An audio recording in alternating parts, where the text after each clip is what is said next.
me semble que vous plaisez plus à votre chair qu'à adorer Dieu. Qu'est-ce que ça veut dire? Je veux dire que les instruments sont peut-être responsables de toutes ces danses. Par conséquent, il n'est pas clair si vous satisfaites votre chair ou Dieu.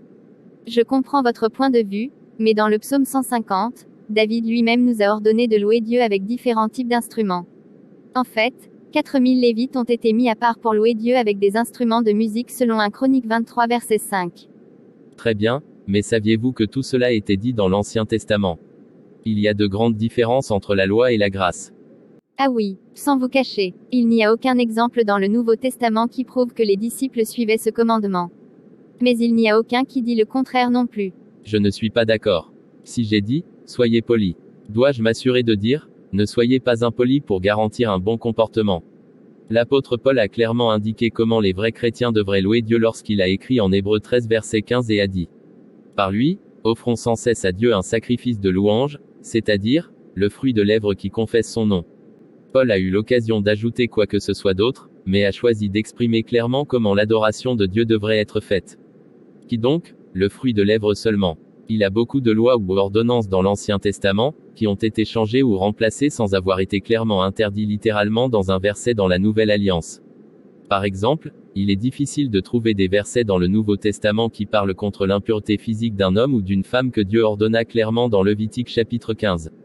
Il n'y a aucun verset dans le Nouveau Testament qui confirme que les femmes sont maintenant pures, lors de leur changement biologique mensuel à cause de Jésus-Christ. Cependant, le Nouveau Testament nous enseigne que le sacrifice sur la croix a anéanti la loi des ordonnances dans Éphésiens 2 le verset 15. Et de plus nous savons que beaucoup des services ou sacrifices au temps de la loi, devraient être faits d'une manière physique ou matérielle contrairement au temps de la grâce. C'est pourquoi, Jésus a dit à la femme samaritaine qui croyait qu'on devrait adorer Dieu sur une montagne, dans Jean chapitre 4 le verset 23 et 24.